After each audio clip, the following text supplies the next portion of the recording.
Ja qeveri që mundohet t'ja bëjnë qytetarëve jetën sa më të vështirë, nuk quhet qeveri, por një grup kriminal. Të gjithë ata që kanë shkelur ligjin dhe kanë luajtur me dinjitetin njerëzor, të mbajnë përgjegjësi para ligjit.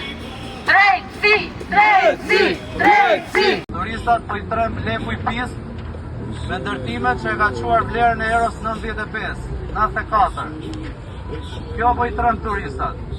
Se dikur 1.000 euro e themi 1.200.000 lek, dhe sot e themi 920.000 lek. Një thirrje të sinqertë. Shqipëria flet më shumë se partia.